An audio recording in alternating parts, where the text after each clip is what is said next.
guys, so this will be the tutorial for the color change that I did a couple videos ago. I think it was the video after my first Any Card, Any Number trilogy, alright? So, if you haven't seen that, you probably should see it because I'm not going to be performing it again. I'm just going to be teaching the tutorial. So here we go, alright? Basically, you can have the spectator choose any card in the deck. So let's say it's that one. You don't usually want to look at it, but obviously we will since it's a tutorial. So Two of Hearts, alright? What you're going to do is as they're looking at the card, you're going to flip over the top card, okay? And you don't want them to see this, so you'll probably like do a risk kill. And if you have a table here, it's perfect because you could use the table to sort of like flip over the card like that. So just pivot along the table. So it'll probably look like this, and you just grab it back again and you get it on top. But if you don't have a table, you could just do a pinky pull down and then hold the deck like this, turn it over just like that, alright? I've taught how to do this in like 3 other videos, so just watch another one of those if you want to go in depth. So just with these back 3 fingers, pull back, and then you want to do it undercover so it'll look like that, okay? I know that wasn't that good, but still. So then what you're going to want to hold the deck like this with the face-up card down so they don't see it. They just see the bottom of the deck. You're going to take their card and you're going to place it upside down, right? And then you're going to flip it over and you'll say something like, oh, my mistake. It's actually okay if I can't see your card, okay? You're going to riffle up the back as you're saying this to the top 2 cards, and you could tell if you're looking because you see the back of the card. Or if that's kind of obvious doing that, you could do the side until you feel 2 cards. And it is, after you practice for, I don't know, a few minutes, you could tell what's 2, what's 3. So I already know I have 2 cards. You're going to turn over the packet, and so their card is right there. And you're just going to say, call it stop, and say they say stop there. They think that you're putting their card in the middle, but it's actually in a different card, and their card is still on top. So that's just a cool control that you could do. So once you have their card on top, you're going to do another double lift, alright? And you could do that by riffling up the back like this, or just pushing over and feeling for 2 cards. And you're just going to say, now, that's not your card, is it, right? And they say no. And then comes the color change, and it looks like that. Now, this just so happened to be a card close to that, and that's cool. It's also cool if it's very different.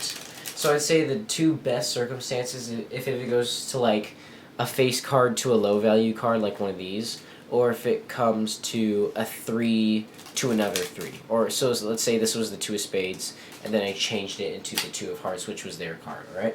So this is sort of intermediate advanced.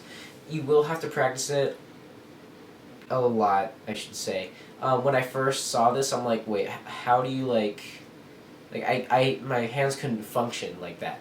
But once you practice, it's just muscle memory. And it's sort of hard to get down because it's very angle sensitive. This is like a perfect view, a top view. But yeah, we'll get into views later. So basically, here's the move. You're going to hold the deck in Mechanics grip, and your hand, your dominant hand, so if you're right-handed, your right hand, is going to come across about this third of the deck, like this, okay? And it's going to be clenched in a fist, so you go like this, alright? And at the same time, it's all about the pinky, alright, and the thumb. So you're going to pull down with your pinky, alright? And what that's going to do is it's just going to make the card come sideways, like this, alright?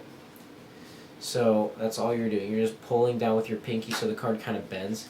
And you may have noticed my thumb is sort of helping this out, because what it'll be doing, it's blocking that card from going. So when it finally releases off the edge of that thumb, then it's more of an instant flash rather than just kind of like that, alright?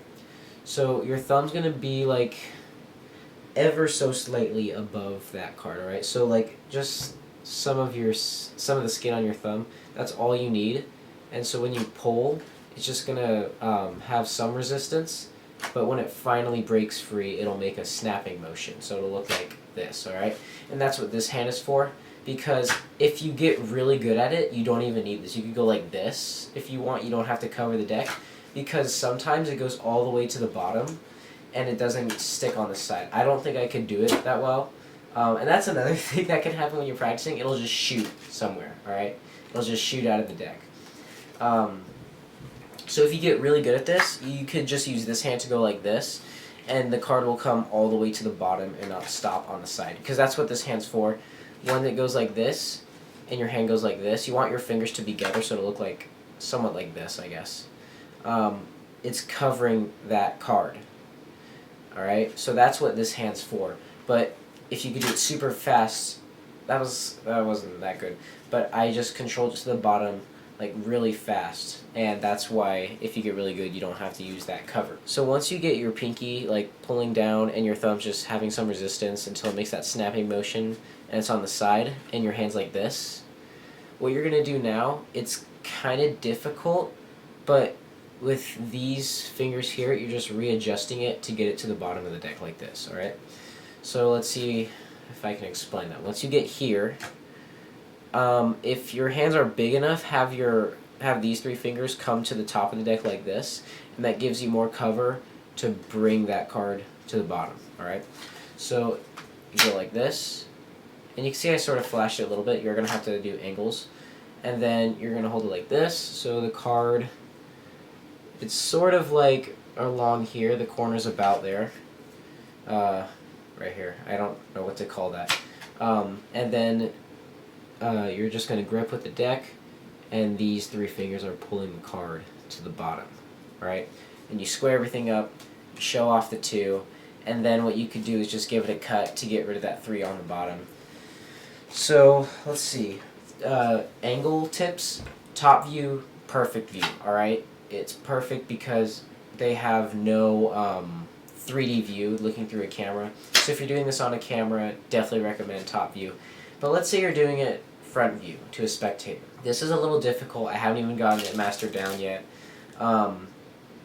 You're just going to have to sort of experiment on your own, see what's best for you. And what you could do is you could be sitting at a table and they could be standing. And so it's still sort of a top view, like they probably see this.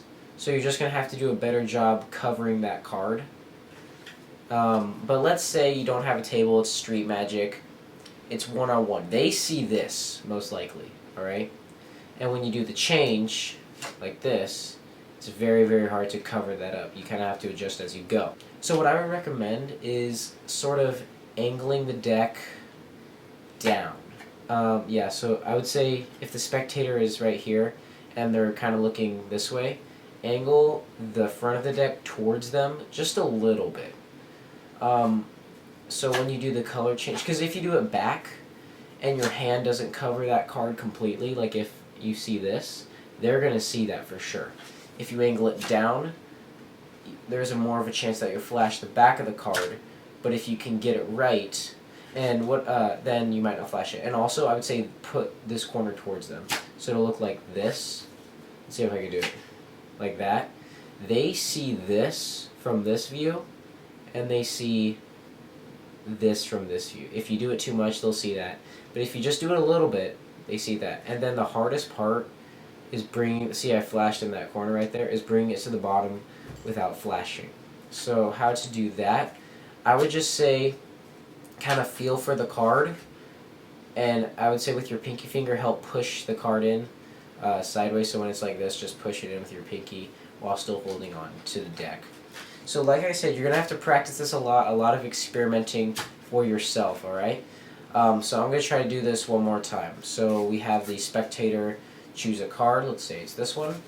You don't look at it yet, you show it to them, and as they're looking at it, what I also found is that you could use your leg as the table thing, like this. So if you're doing Street Magic, that's pretty good. If you don't want to readjust your hands, go like this. That's actually what I did in the performance. I used my leg to turn over the card like this. So I would recommend doing that for Street Magic. So once you turn over the card, they're gonna have them hand it back to you, most likely face down. If not, you could just say face down. You're gonna put it on top, and then you're gonna flip it over, riffle up the back or up the side 2 cards, do a double lift, and then have them call out stop, and you're gonna place what they think is their card, but it's not, inside the deck, and their card is still on top. So what you're going to do is another double lift by riffling up the side or the back, and you say that's not your card, well let's see if we could change that. And then you do the color change, redirect it to the bottom, and boom, they have their card. Give the deck a few cuts to lose that other card in the center of the deck. And that is basically the trick, guys, and I hope you like it.